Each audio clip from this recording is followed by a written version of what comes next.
reconnaissez le général? Vous le reconnaissez?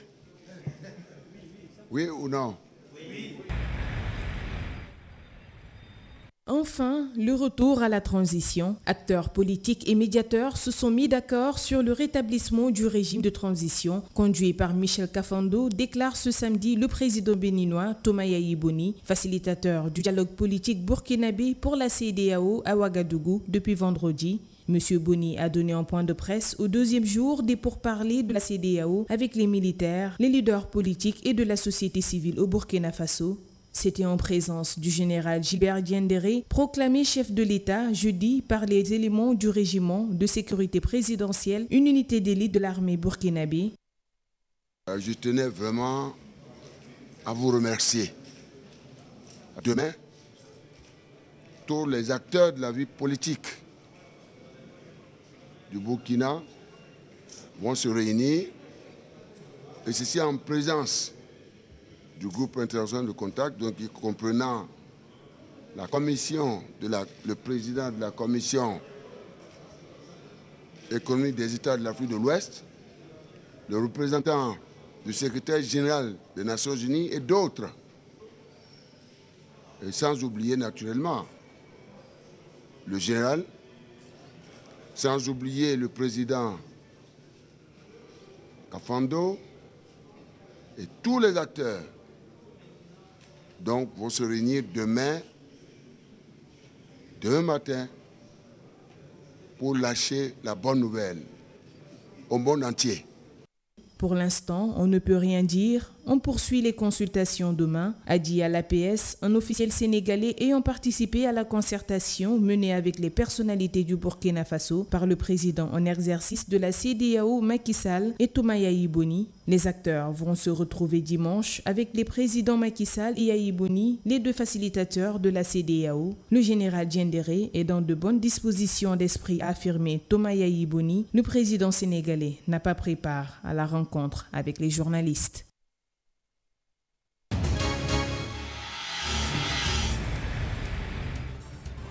Au Sénégal, la crise scolaire ambiante et endémique est un cycle pernicieux. Le réseau des enseignants de l'Alliance pour la République dégage des pistes de solutions pour aboutir à une rentrée des classes effective sur l'ensemble du territoire national. Le gouvernement doit tout faire pour les satisfaire de façon définitive. Ensuite, mettre en œuvre maintenant les recommandations, les 11 recommandations issues de ces assises de l'éducation qui a été présidée par le président de la République. Sur ça, mais si on met l'accent sur ces trois facteurs-là, mais on pense normalement, si par exemple il n'y a pas de syndicalistes ou bien d'activistes de politique, on doit aller vers un bon déroulement de l'année scolaire. Pour le grand cadre, plateforme des syndicats d'enseignants du moyen secondaire, la situation ne présage rien de bon en termes de pacification du milieu scolaire. Il est clair qu'il y a de quoi s'inquiéter parce que nous, en tant que représentants des enseignants, le devoir que nous avons, c'est de rendre compte à nos bases dès la rentrée des classes. Et cette situation ne présage rien de bon. Quand nous allons en mouvement, il ne s'agit pas d'aller vers la compromission de l'avenir de l'enfant. Mais nous rappelons également que l'État est le seul responsable de l'éducation de tous les enfants de ce pays, que cet enfant soit dans le public ou dans le privé. Mais le secrétaire général de la Fédération nationale des parents d'élèves reste optimiste. Il soutient que la rentrée se fera sans problème malgré la menace des enseignants. Ils se précipitent peut-être pour la résolution de leurs problèmes. Mais nous considérons que tous ces bruits-là, c'est des alertes. Des alertes qui sont lancées par-ci et par-là et qui ont été d'ailleurs bien perçues. Parce que du côté du gouvernement, comme du côté des parents d'élèves, les gens se sont attelés à régler tous les problèmes avant la rentrée scolaire. Nous, parents, nous sommes prêts. Au niveau du dialogue social, tout est prêt pour que les choses vraiment entrent dans l'ordre le jour de la rentrée. Plutôt, c'est Ubitei, Djangtei. Et il faut dire que nous sommes armés maintenant contre toute dégradation du quantum horaire. L'éducation au Sénégal, comme partout ailleurs, reste une préoccupation majeure. À moins d'un mois de la rentrée, le gouvernement et les syndicats n'ont toujours pas trouvé un consensus. Et ça angoisse les élèves et leurs parents.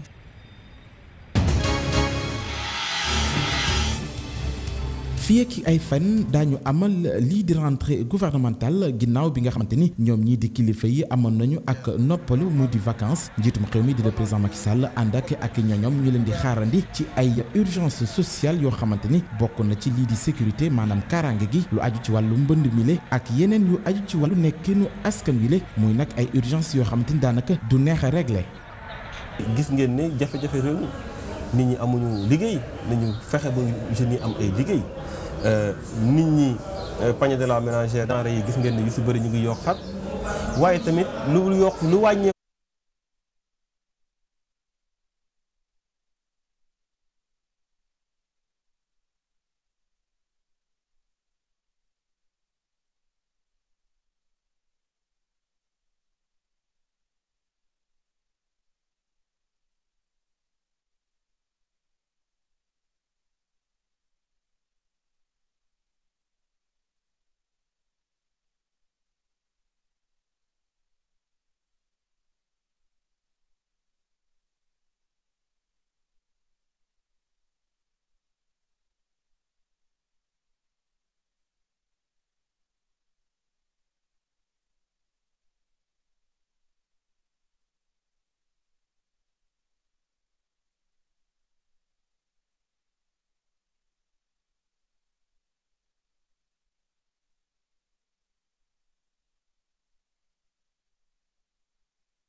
réfléchir sur ce que les autres pays qui ont réussi ont fait afin de pouvoir adapter ces solutions en tenant compte les spécificités du Sénégal pour que les actions du gouvernement puissent réussir ici.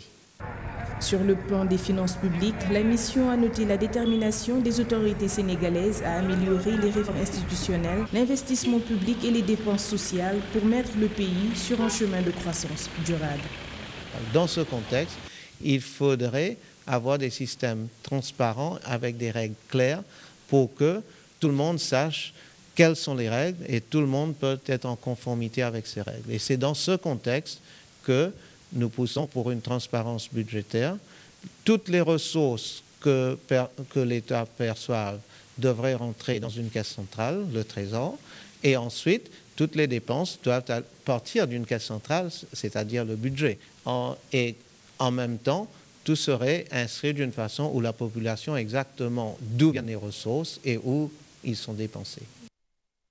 Les perspectives économiques restent positives avec un taux de croissance au-dessus de 5% en 2015 et 6% en 2016. Le Fonds monétaire international entend soutenir le Sénégal dans sa politique économique pour plus de transparence dans la gestion des finances publiques.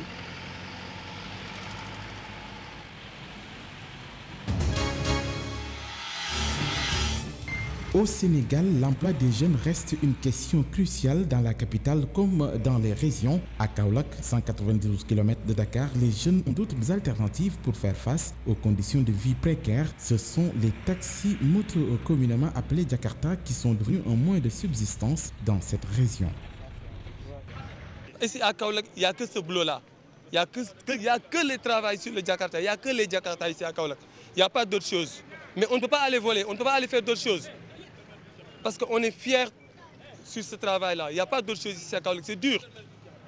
Tu peux rester du jour pendant toute la journée sans même avoir 4 000 francs ou 5 000.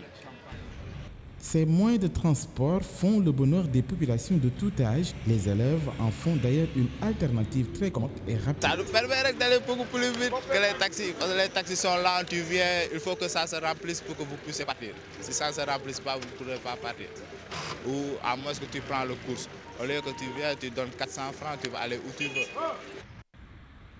Ce gagne-pain n'est pas cependant sans risque. Ces jeunes bravent à longueur de journée les coups de volant des conducteurs impudents, sans compter le défaut de port de casque de sécurité et surtout le manque à gagner des conducteurs de taxi. Mais les gens, ils ne travaillent pas. Pourquoi tous les taxis ils sont garés ici? C'est parce que bon, le carburant c'est cher. Les moyens de transport, c'est facile ici. Si tu as les chariots, c'est facile. Si tu as les Jakarta, tu peux partir sans problème. La question de l'emploi est d'ailleurs revenue dans les discours des candidats à la précédente présidentielle de 2012. L'actuel président Macky Sall avait promis de mettre en place une politique efficace pour résorber le taux de chômage qui jusqu'ici reste une préoccupation majeure de nos gouvernants. Et l'arbitre qui met fin à cette finale. Ça y est, c'est fait. L'équipe nationale de football des moins de 23 ans a mis un terme à 50 années de frustration ce 18 septembre 2015 à Brazzaville. Les Olympiques du Sénégal ont battu leur homologue du Burkina Faso en finale des Jeux africains 2015 par 1-0. C'est à la deuxième minute que les Lionceaux de la Teranga ont ouvert le score par Moussa Seydi. Ils auraient même pu corser l'addition sur un mauvais renvoi du gardien burkinabé, mais Boubacar Sissoko a vu son tir qui filait en pleine lucarne claqué par Kwaku Kofi. Les Sénégalais résistent maladroitement, mais ils parviennent à conserver ce score durant toute la dernière demi-heure. Le Sénégal du football vient de décrocher son premier trophée continental, ou plutôt la première médaille d'or de son histoire.